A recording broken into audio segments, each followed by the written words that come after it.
You've probably noticed this. Some channels upload just a few videos and their channel starts growing. Meanwhile, others post 10, 20, even 50 videos and still barely get any views. So what's actually going on? In this video, I'm going to share 7 mistakes that most new YouTubers make that are stopping you from growing fast on YouTube and even hurting your channel without you realizing it. And the worst part, you're not even aware of most of them. But the good thing is, I'll show exactly how you can avoid or fix these mistakes so your chances of growth on YouTube become much faster. And before we start the mistake number 1, let me tell you something. I'm also going to break one of the biggest myths about old age accounts later in this video. Do you really need an old age account to grow on YouTube? Does that actually work? But first, let's start with mistake number 1, not sticking to one niche. I know you've heard this before, but honestly, this is the most common mistake almost every beginner makes. Here's what usually happens. You see a viral niche in some video and you get excited, so you start a channel in that niche. You upload 2-3 videos, but they don't get any views. Then suddenly you see another niche going viral and you think, maybe I'll try this one instead. You private your old videos and start making videos in the new niche, and this keeps repeating. Within 1 month, you've changed your channel name, profile, banner, sometimes 2 or 3 times, and you end up uploading random niche videos on the same channel. And without realizing it, you're confusing YouTube. The algorithm is still trying to figure out who your audience is, and before it can even understand your channel, you switch again. And because of that, your videos struggle to reach the right audience. So what's the fix? The niche usually isn't the problem. You just didn't upload enough videos. Most people upload 3 to 4 videos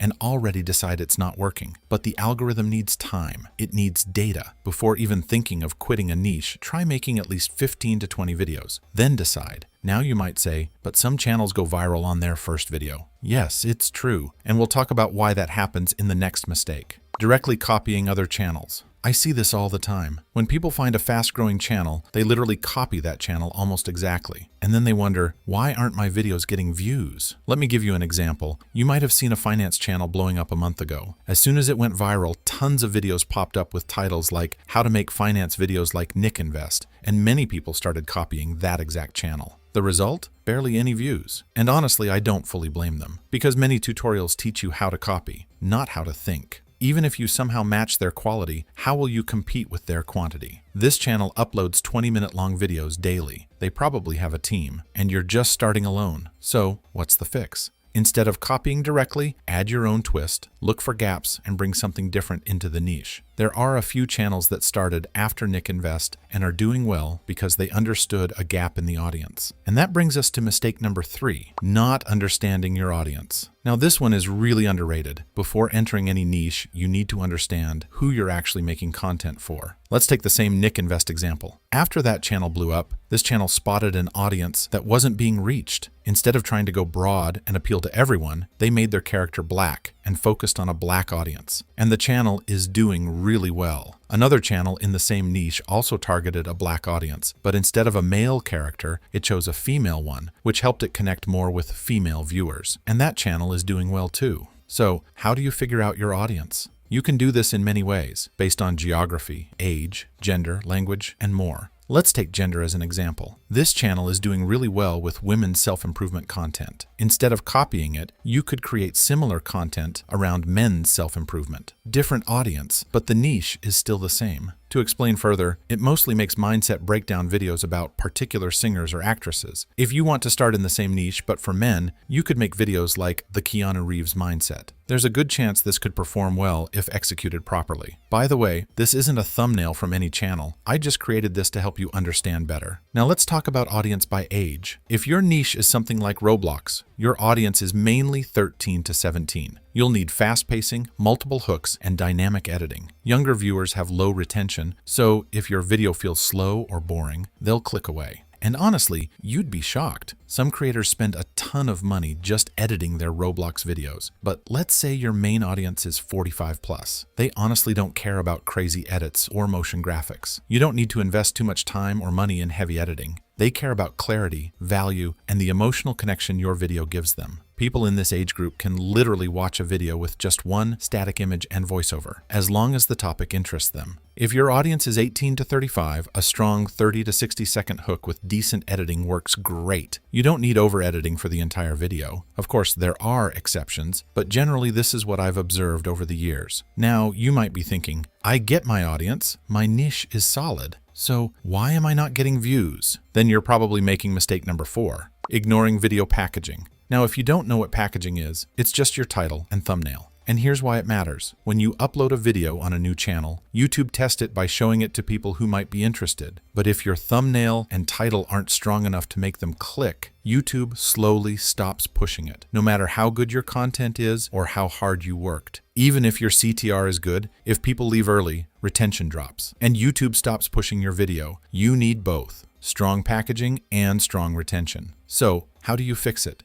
Your thumbnail is the visual hook, the first thing people notice when scrolling. Your title is the next thing they read. Each one should give people a reason to click. For example, instead of titling your video "Morning Habits That Make You Productive," try, "I woke up at 5 a.m. for 30 days. Here's what happened." Which one would grab your attention? Most of you would pick number 2, and that's exactly the point. Now about retention. In the first 30 seconds, immediately deliver on what your title and thumbnail promised. If you showed earnings, don't spend 2 minutes on unrelated backstory. Show a glimpse early. If it's a challenge video, show a highlight, but don't reveal the final result. If your intro feels a little disconnected from your title or thumbnail, viewers feel clickbaited, and they'll leave. And if they leave, your video probably won't perform well. Number 5, spamming hashtags. Now this is very common, especially in shorts. Some creators use just one trending hashtag in the title of every short instead of writing a proper title. And in some cases, they add 30, 50, even 100 hashtags in the description. And the worst part, most of them are random trending hashtags that have nothing to do with the video. And let's be honest, even if it gets you a few views, what's the point if it hurts your channel in the long run? Here's the thing, YouTube is way smarter now. Adding tons of hashtags won't boost your reach. And if you keep using unrelated or repetitive hashtags, it can start looking spammy. You might not see any immediate impact, but over time, it can hurt your channel's performance. And if you think hashtags are the reason videos blow up,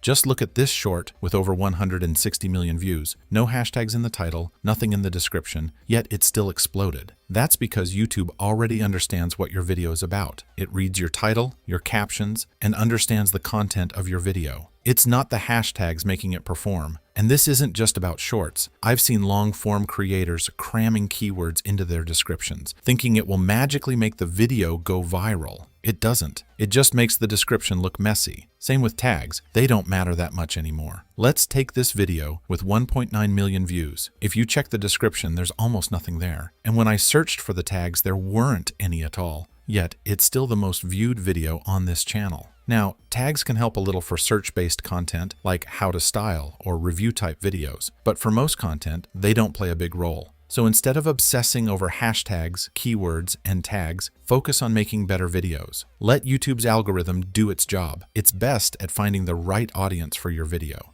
Number 6, starting a political faceless channel. This is risky, very risky. Starting a faceless political channel can literally get your channel terminated. Politics is already a sensitive niche, and YouTube is extremely strict with faceless political news-style content. Sometimes they don't even give warnings, they just terminate the channel. And honestly, I'm sad to say this, but I've seen creators teaching how to make faceless political news videos without ever talking about the risks. Some of those tutorial videos get over 100,000 views. Now, imagine how many beginners watch that, start a channel in that niche, and later receive a termination email. Most of the people watching those tutorials are beginners, people who just want to grow and start earning. This type of content can easily run into spam or deceptive practices issues if it's not handled properly, and that can put your entire channel at risk. If you want a proper video about YouTube policies, just comment detail and I will know. Now, what's the fix? If you're planning to start in this niche, be extremely careful. Personally, I wouldn't recommend it for beginners. If you're already doing it, at least understand the risks. And if you're unsure about your content, it might be better to private or rethink those videos. Some niches look profitable, but they come with serious risks, and most tutorials don't talk about that part. Number 7, being obsessed with analytics. This is something I realized recently, and honestly, it surprised me. Many new creators upload a video and then keep opening YouTube Studio again and again, checking the views, refreshing the stats every few minutes. Here's the problem. If your video doesn't get the views you expected, your motivation drops, and you end up wasting entire days just refreshing analytics instead of creating your next video. I'm not saying ignore it. CTR and retention do matter, but checking repeatedly won't make your video go viral. You can't judge a video too quickly based on early stats. Sometimes videos start getting pushed after a week or even later. So, what's the fix? Open YouTube Studio only 2 to 3 times a day. That's enough. Personally, I open it once a day, mostly to read and reply to your comments. Sometimes I don't even open it for a couple of days. So the point is, if a video performs well, great. If it underperforms, instead of staring at analytics, start working on the next one. That's the real move. So, these are the 7 mistakes you should avoid if you're serious about growing on YouTube. Now let's talk about the myth I mentioned at the beginning, the old account myth. You've probably heard many creators say that YouTube trusts older accounts and favors them more. Here's the thing, this channel you're watching right now is not an old channel. I created a completely fresh channel, and after a few days, I started posting. Now you might think, okay, the channel is new, but the Gmail account you used is probably old. No, I created a fresh Gmail account for this channel. Everything was brand new. I've seen channels grow with old accounts, and I've also seen channels grow with new ones. So there's really no need to buy or search for old accounts or overcomplicate things. Yes, in rare cases, your IP might be a factor, but what actually matters is good content and avoiding the mistakes we just talked about.